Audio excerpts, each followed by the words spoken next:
May nakukuha ka. Ito, laki.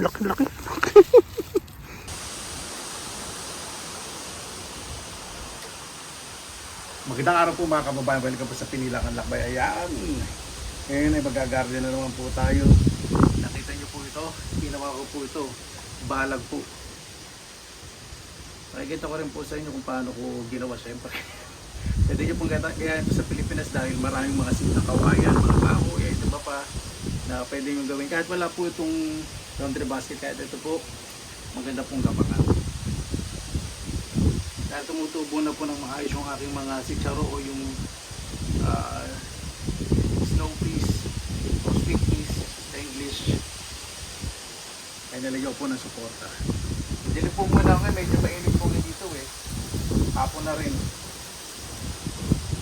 Sa Pilipinas po ingat po dahil marami pong binabaha.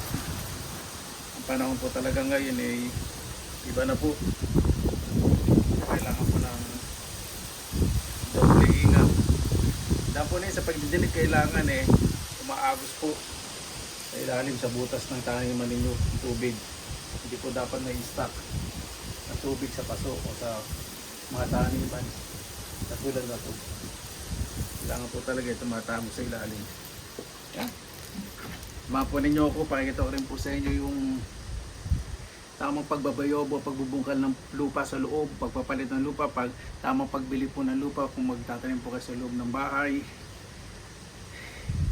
Para po maiwasan yung mga molds, mga insekto sa loob ng bahay at basta po ang paghahalaman po sa loob at labas ng bahay. O, di ba?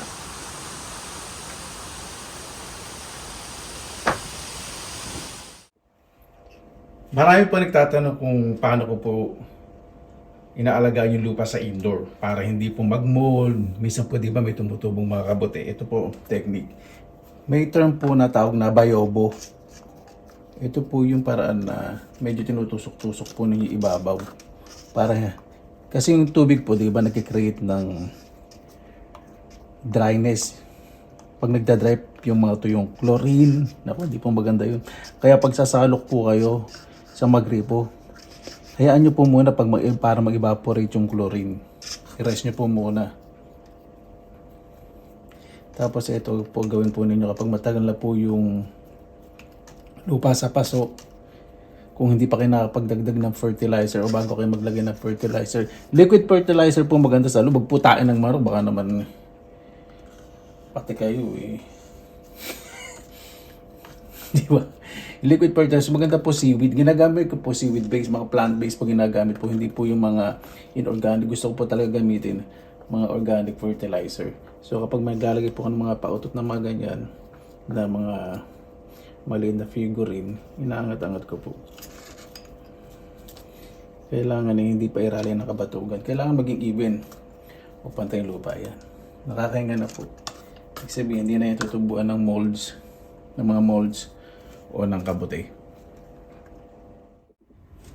Hindi porket nasa indoor ang mga halaman ninyo, okay din, dilig na kayo na dilig. Hindi. Kailangan inaalagaan po ninyo. Kapag namumuti-muti pong ganyan, may namumuo pong salt mula po sa tubig. O kaya nagre-react yung mga mayroon kasing living fungi sa lupa. Yan po yung mag-create ng mga kabote sa loob. Hindi po maganda pag may fungi kasi pag nag-release po yun. Nagre-release po kasi ang fungi ng siyempre hindi magandang hangin sa loob ng bahay kaya gaganyan-ganyan yung po ninyo. At siyempre ang lupa po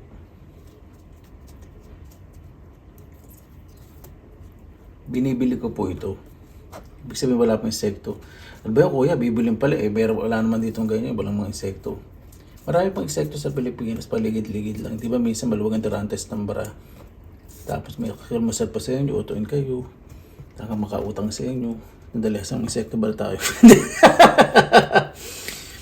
Di ba yung mga insekto na yun masarap ibaon sa lupa. Diretso na po natin. Ganyan po ako kabusisi sa mga halaman sa indoor. Kung nasa Pilipinas po kayo, ito po yung technique. Maghanap po kayo ng lugar na tinutubuan ng damo. Doon po kayo kumuha ng lupa. Tapos salain po ninyo. Tanggalin nyo po yung mga bato, mga sanga, mga dahon. Kapag may dahon po yan, ako pag nag-amold sa loob ng bahay, ako napakabaho po nun. Kailangan maayos. Ilagay nyo po sa plastic, doblehin po ninyo. Kailangan po maigpit na maigpit ang pagkakabalot. Tapos, lagay po ninyo sa timba. Yung heat resistance sa timba. Yung kaya ng mainit na tubig. Nakabalot na po yung plastic, di ba? Lagyan nyo po ng bato sa ibabaw sa loob ng timba. Tapos buhusan po ninyo ng mainit na tubig. Kung lalagay nyo po sa indoor, kung marami po kayong halaman, ideal po yun sa inyo. O syempre kahit di marami, kung talaga mahilig sa paghalaman. Ang halaman kasi dapat nakakatulong po sa indoor, di ba? Yung oxygen para lumag-loob. Iba, yung nagpapaganda ng kondisyon ng hangin sa loob ng bahay. Yun po, ibabad nyo lang po yung naka-plastic na lupa sa loob ng timba, sa mainit na tubig. Kahit i-overnight po nyo hanggang bukas nyo po tanggalin. Tapos patay na po yung mga insekto po nun. Pwede nyo na pong gamitin. Ganun po. So pag maglilipat kayo, yung walang nakagilid, makapaligid ng mga insekto, di ba? Yung mga hingi ng ulam. Hindi. Ibig sabihin, hindi expose sa insekto sa labas. Kung gusto nyo sa CR o sa toilet, sa shower, wala naman, hindi na mag-spread kasi patay na may insekto sa lupa.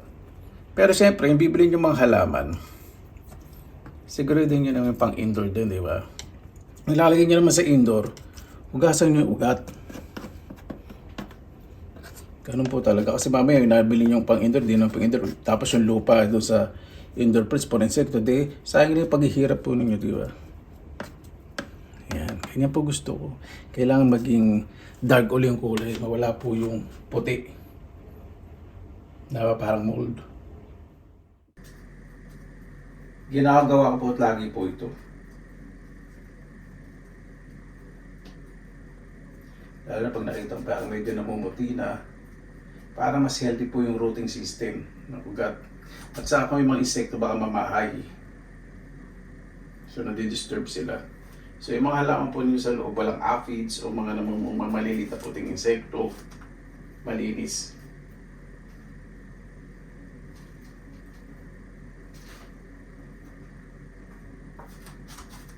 Ito okay na. Tapos, every 3 or 6 months, fertilizer po. Siyempre, fertilizer, ginagawa ko po yung universal. Pag bibili po ng liquid fertilizer, para po sa akin, yung universal, yung organic, ginagamit ko po talaga seaweed. Hindi ko po pinapromote po yun kasi po yun dito sa Finland na maganda. Siyempre, pag halaman kayo, ito yung nagpapasaya sa'yo. Hindi ka sinisiraan sa ibang tao. Binibigyan ka pa ng smile kapag naglalakihan at may bunga, di ba? Hindi yung bunga ng paninira at kakalikutin lahat ng hindi maganda sa'yo.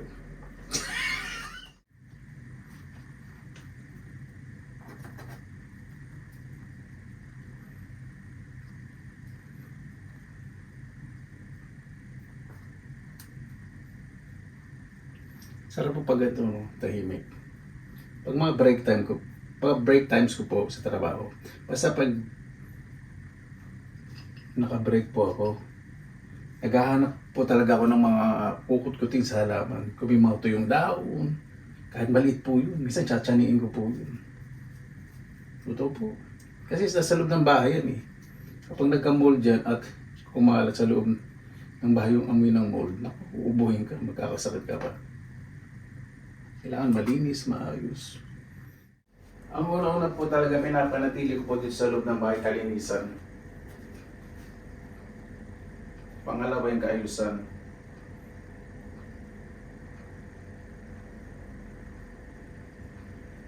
Pangatlo, chismisan. Gusto ko po talaga maayos, tingnan. Parang pag may bisita ka, isip nila, at hindi talaga ng polusyon na ito ng tukmol na ito. Halos lahat eh.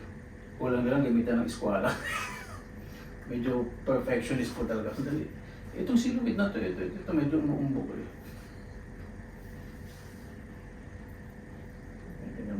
Para pag nagdidilig kayo, yung mga bagong roots, yung mga ugat, humihinga at kapit na kapit.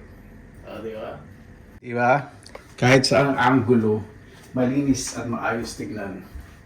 Parang ako lang. Malinis at maayos ko ito yung mga itsura mo. Mukha kang binugbog ng 10 lukan-lukan pusa. I got you.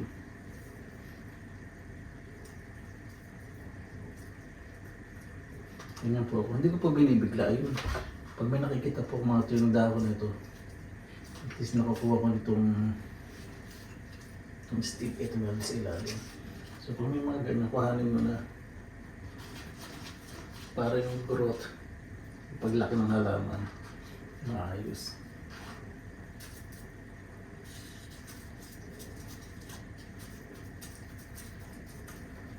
Ang paghalaman po talaga parang pag-aalaga po yan ng kaibigan. Yung tahimik mong nakikasama, tahimik lang kayo, walang siraan.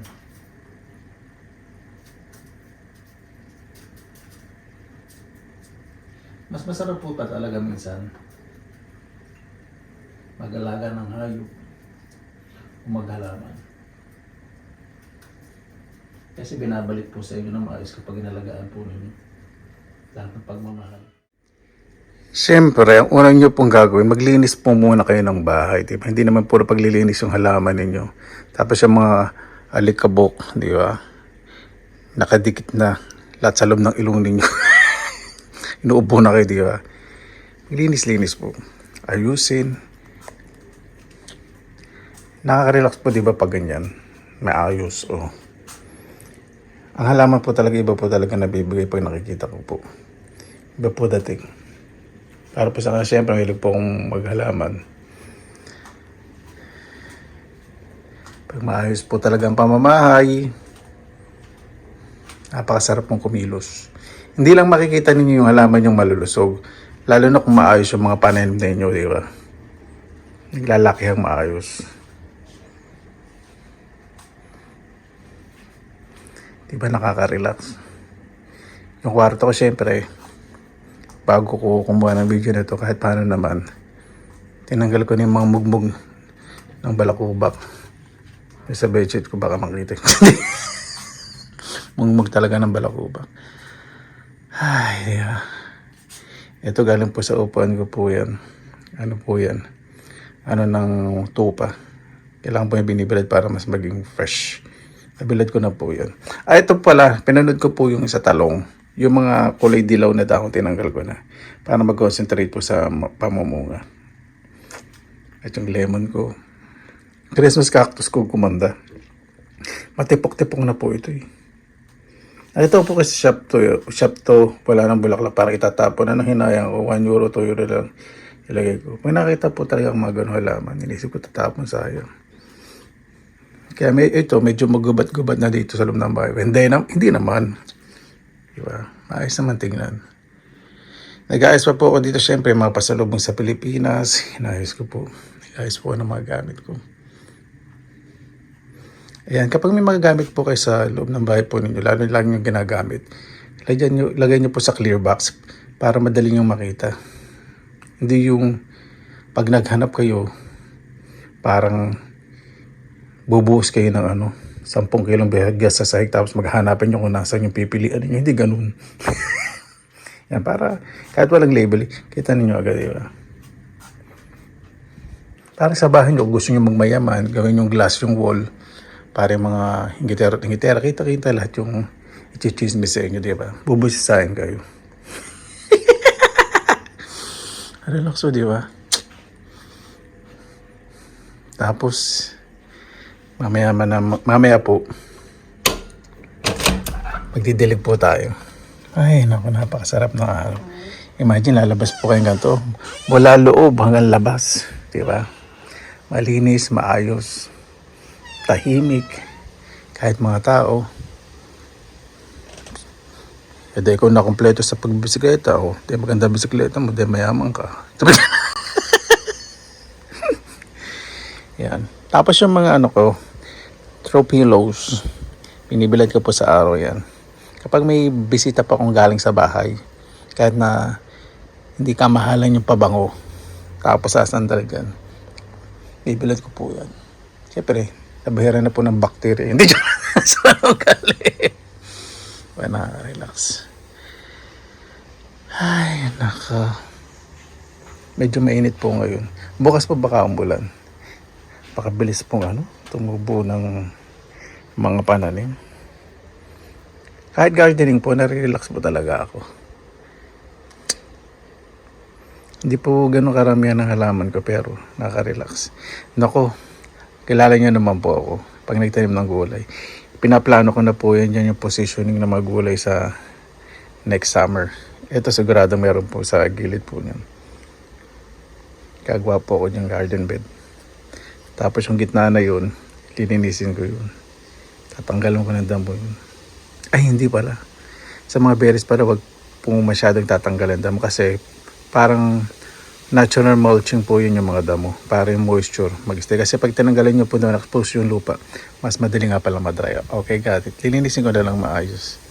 Saka dito rin sa raspberry, ganun. Hindi ko na lang gaganunin. So, marami pa pong pagmamayaman na mangyayari po dito sa terrace ko. Dito sa terrace ko sa likod. Sa harap, mayaman na talaga dating. Talagang, yung harap, yung talaga, yung frontliner, di ba? Yung itsura nyo, di ba? Kahit na wala na kayong malaman pag uwi niyo, pero yung postura ninyo, di ba? Mukhang kakain kayo sa 5-star hotel. Pero kaya nyo, kumukulo na sa gutom, di ba? Para makapag-plastic at makapag-sosyalan lang. Tapos kakain kayo sa handaan, kunyari ganun kumain.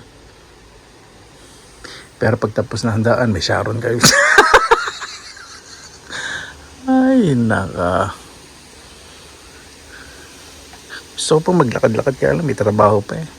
Kaya pasensya na po kasi lagi pa nag-overtime na yun. Kailangan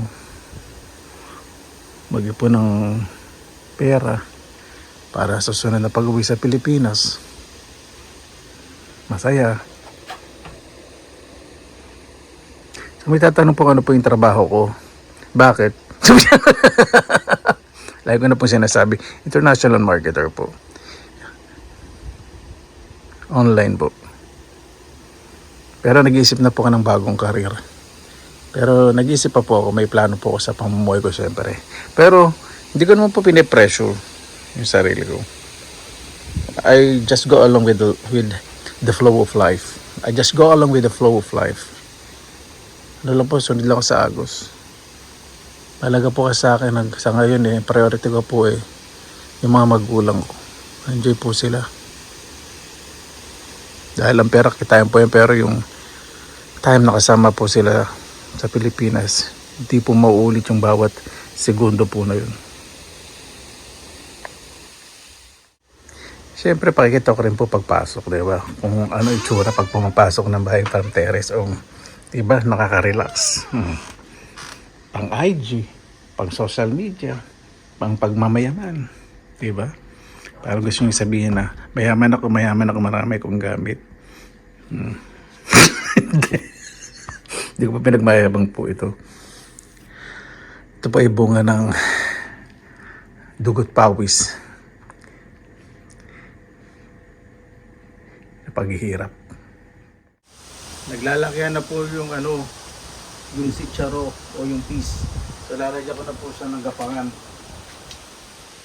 Alam niya naman po ako, pag perfectionist gusto ko po maayos. Ginawan ko na lang po na kahoy para mas maganda kasi yung green masyadong striking Parang hindi bagay sa kulay ng terrace.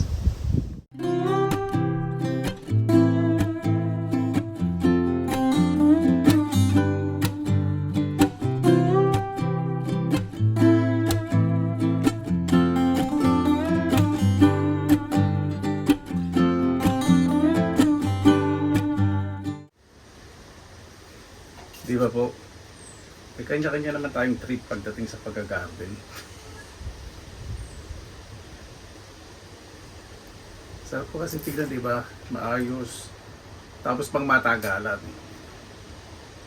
At least, hindi every season magwo-worry kayo.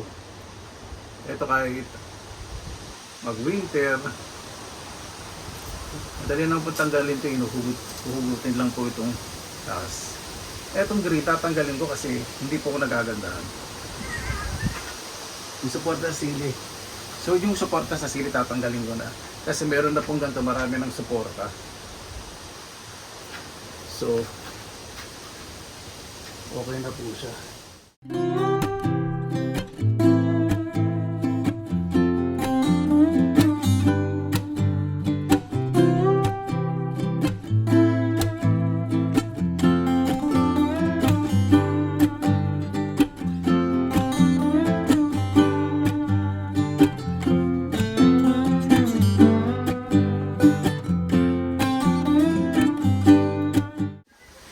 Yan po, di ba? Maayos. Tanggalin ko na lang itong mga excess ng cable tie para mas tiding tingnan.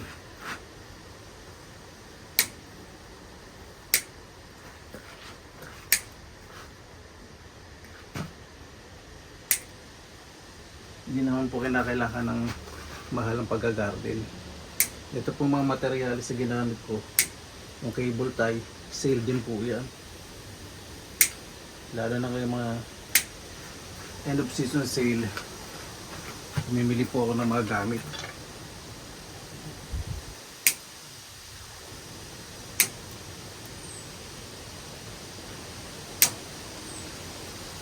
Tapos itong excess po na to, okay naman pagkakaan. Bawasan natin.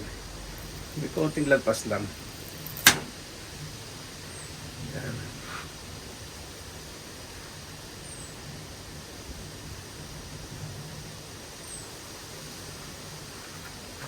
Ito din.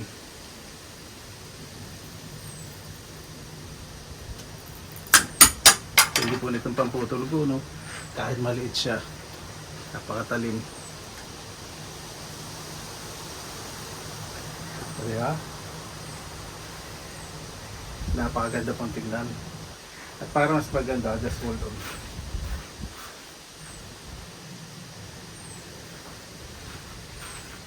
Nalagyan ko pa sana ng solar dito.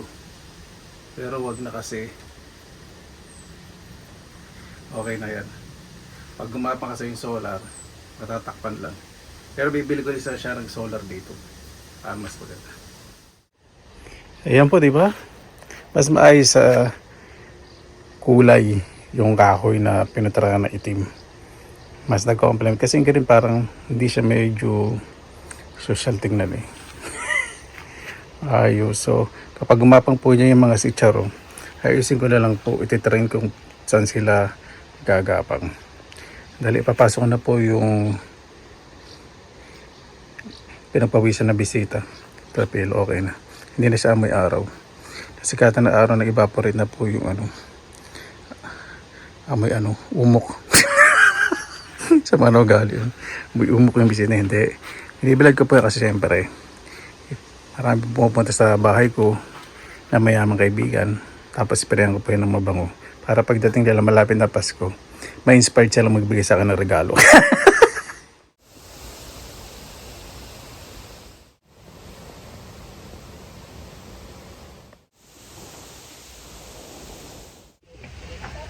Kapag busy po akong ganito dito sa garden, order po ako online. Order po akong burger at fries. Pampaganda ng kurba. Yung silhouette ng bahay kanin.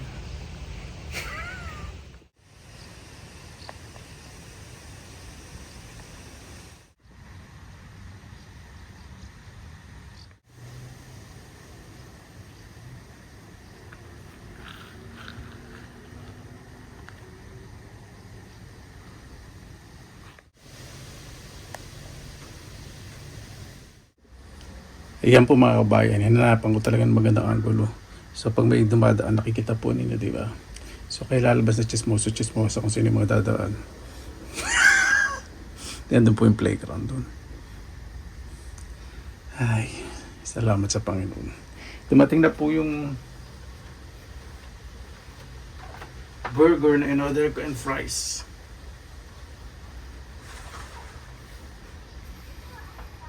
Ay. Kaya sana po hindi pa ako naliligad pa rin sa hapon. Sobrang busy po ako ngayon after work. Ito po dahil wala nang gabi dito.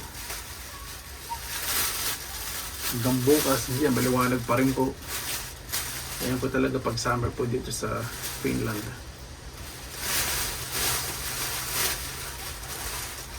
Walang tissue. At pipis na pipis tong ano. Hindi man lang iningatan na nag-deliver yung ano. Kakainin ng artista. Dali lang po ha. Walang tissue.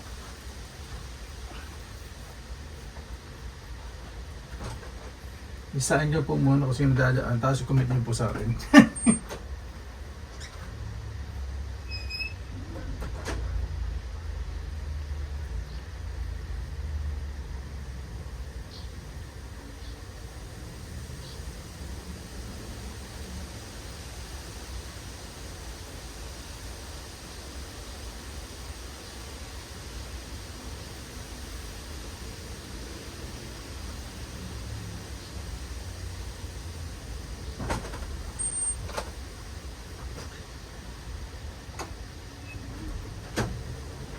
Yan.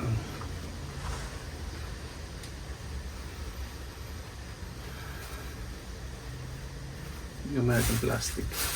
Yung magandang tignan.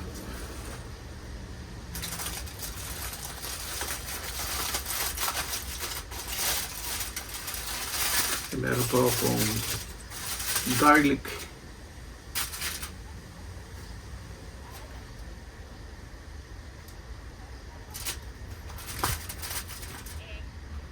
Mayonnaise na garlic.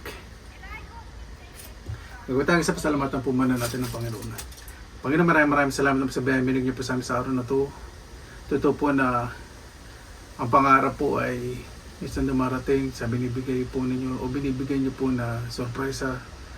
Ang mga naranasan ko po talaga ay parang nananaginip pa rin po ako, Panginoon. Sobra-sobra po. Minsan po talaga nalulula po ako dahil napakasimple lang po talaga ng hiling po sa buhay, yung may mauwian po, makain na 3 beses ang araw, hindi po magkakasakit, na masaya po ang mga mahal sa buhay. Ngayon po, ibinigyan nyo po ng labis-labis. Lahat po sana na may kakulangan po ngayon, may pinagdadaanan, may sakit, gumaling po, may bisan po, ang kanilang mararamdaman at lumaban po ng buhay. Lumaban po ng patas.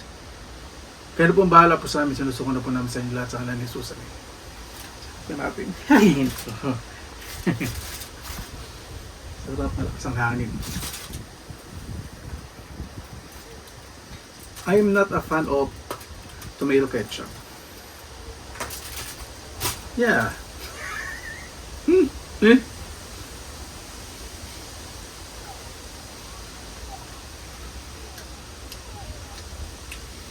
Alam po ninyo, pag nasa corporate meeting po ako, siyempre yung pag-English parang natural lang, pero pag nagbablog ko, pag pinakikinggan ko sarili ko, mukhang tanga.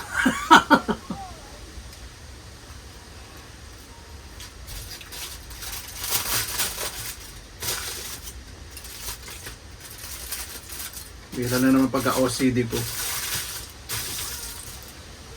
At hindi maingay. Doon po kayo tumingin ha. Doon kayo yung mga chismis ako dito. Sasabihin ko po. Balik na. Ano po to? Middle Eastern burger. Hindi po American style. Siyempre ang burger mag-start ko sa Germany.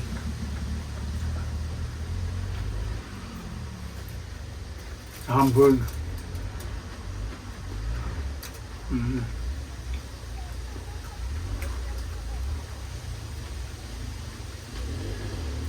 Fresh yung sibuyas na pula, may cheddar cheese, may lettuce.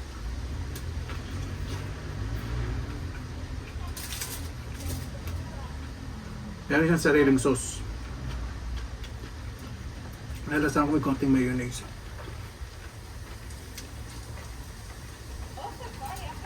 Yung kamatis, fresh naman. Yung kamatis ba wala? Tomato sauce nila dyan.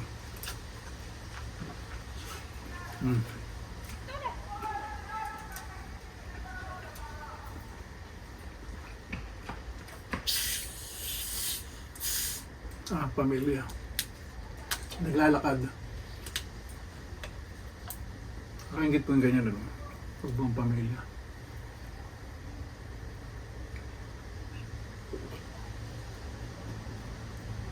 Mag-iina. Nakita niyo po, yung mga doon kayo unang nakakita.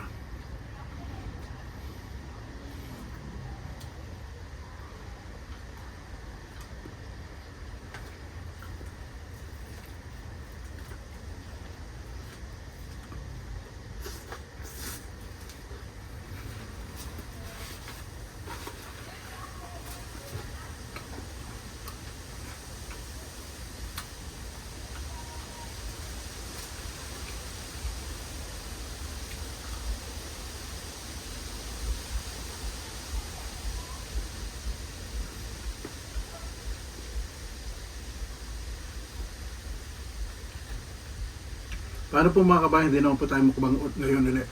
Gardening tayo. Mamaya po talaga maglalakad po tayo.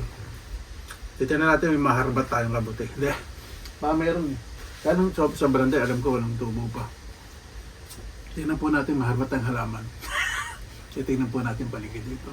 Kapag summer, kasi first time ko pa summer ito sa bagong bahay po na to. So, I haven't visited those nearby places. Kaya mo mag-visit. Ganda na accent. Masarap ang pasin ng 2x4. Paano po? Kita-kita po tayo mamaya at relax lang po tayo. Ayan po. Dito po sa likod ng tinitiran ko. Tayo maglalakad. Pupunta po mamaya sa Finnish mother ko. Mandudugas ako ng mga strawberries. Ganun na daw po eh. Ayan. Ayan po yung terrace ko sa likod. Ayan.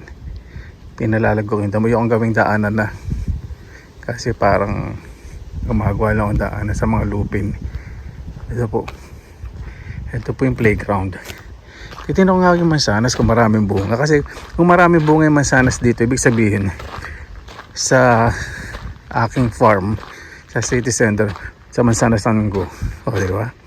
Next month, marami. Ay, daming bunga ng mansanas. So, ibig sabihin sa park, maraming mansanas. Ito po yung mga crab apple. Ang dami. Hitig na hitig sa bunga, oh. Grabe. Ayan po. Dami. Ito kayong kabila. Puro crab apple nakatanim dito eh. Ito medyo malalaki to. Hindi pa ito namantian. Konti na lang. Pag mga laking sinlaki na ratilis pwede na.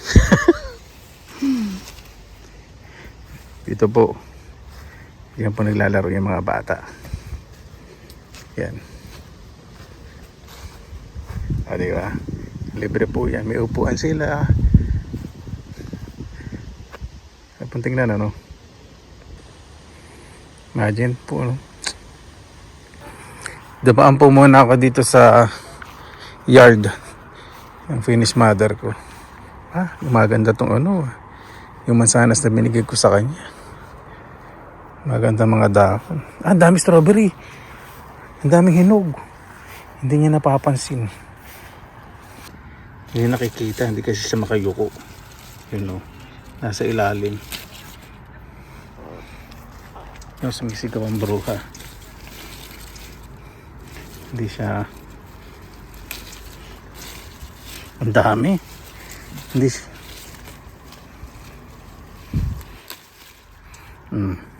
Diba? Dami spirit. Chuk chuk, gumaganong-ganon yung tunog.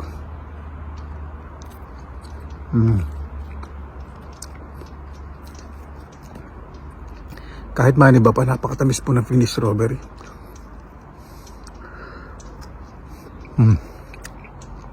Sarap.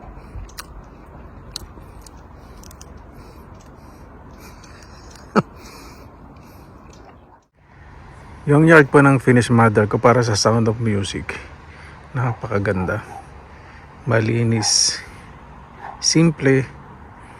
Walang masyadong kung ano-ano. Makuha pa tayong strawberry, nakita ko sa ilalim. Kala niya wala talagang strawberry. Yan, pag kasi nakatayo siyang ganyan, pag nagdadamo, medyo malabo na rin kasi yung mata niya. Sabi niya walang masyado. Kaya ako naman basta malalaman, talagang halokain ko po yan. Ayan. Ayan po, diba parang wala. Parang nangihinguto kayo. Yan o, ganyan o. Makikita ninyo. Ayan, ito tulad dito o. O, diba?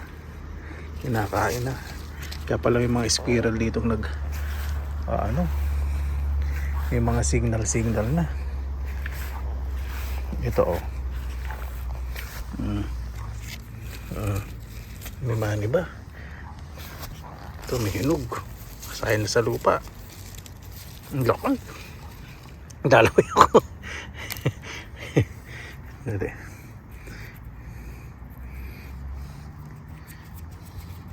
Ano pa ako? Sorry. Ito kasi nakadikit na sa lupa. Natadaanan. Ayan. Harvest muna tayong strawberry. Ito. Gugulat yun pagpasok ko. Sabihin nun, bakit ikaw pag nandito ka, may nakukuha ka? Ito, laki. Yun, namis na po yun. Ang dami pa eh. Ito po yung strawberry na tanong ko po sa yard ko. Binigay ko po sa kanya kasi yung halaman po sa kanya parang furniture kung saan niya pinaglilipat. So, namatay yung strawberry niya. Kaya itong strawberry ko, naku, sayang may sumama. Ayan o. Marami pa eh. Ang dali. Ayan.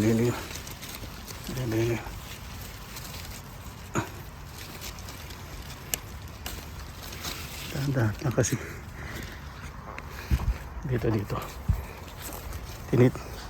Tinitira na ng squirrel. Ito. Marami. Yun. Kunin ko niya mga hinog. Laglag na. Kusa.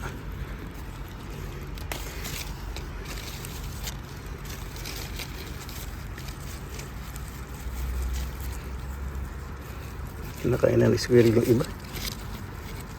Okay na muna to. May nakita pa akong malaki. Dali. Basta malalaman, siyempre nakikita ko yan. Ito. Yun, laki. Nakagat na ako ng lamok. Hindi, laki rin ng lamok. Pero na po. Yan, pipigay ko po yan sa Finnish mother ko. Di ba? Ganda po ng yard, ano? Linis. Meron pa siyang picnic style. Yung halaman na gumagapag na ibinigay ko po sa kanya, yung dating sa old place ko. Pero andyan po yan. Ayan, may daanan po sa compound po namin. Meron pong pwedeng mag-grill din po doon. Libre po. Meron naman po ang sariling front yard sa backyard. Backyard na lang po ako mag-grill one of these days. Sarap po maglakad dito. Napakalinis, ano? Kita nyo po, wala kahit na isang pinagbalatan ng candy o plastic. Puro tangkay lang saka dahon mula sa puno. Ganyan po silang kadisiplina dito. Di ba? How wonderful. Ayan, papasok po sa compound namin kasi mahangin naman. Dito muna ako. So relaxing po, no? Kung ganda naman lang. Ang lahat ng lalakaran, tahimik, malinis. May mark po ng mga pintura, ibig sabihin mag-ayos po rito. Ibig sabihin nakikita yung kalinis, gandang ganyan. Gandang ganyan eh. Aayusin pa rin nila yan. Ay nako. Talagang binabalik po sa tao ang serbisyo galing sa mga tax. Ayan. Ito po sa main road. Doon lang po yung bus stop at doon lang po ako nakatira. Di ba? Napaka-convenient. Ay, ano na po pala, mag-alas 12 na po ng gabi. Opo, wala na pong gabi dito pag ganito. At dito sa parking, maayos, malinis. Ayan po mga kabayan. Pagkatapos po natin mandugat sa mga harbat po ng mga strawberry sa finish mall, marami pong nakuha. Nakakaya lang po kumuha ng video po doon eh. Dito na po tayo sa terrace at magre-relax-relax. Pasado alas 12 na po ng gabi. Ingatan po natin lahat po ng nilikha po ng Panginoon dahil dyan po nang gagaling po lahat ng ating pangangailangan. Napakasarap pong kumilos na may maayos at malinis na kapaligiran. Basta lagi po tayong positive vibes, good vibes. God bless, ingat po lagi, magandang araw. Laban lang!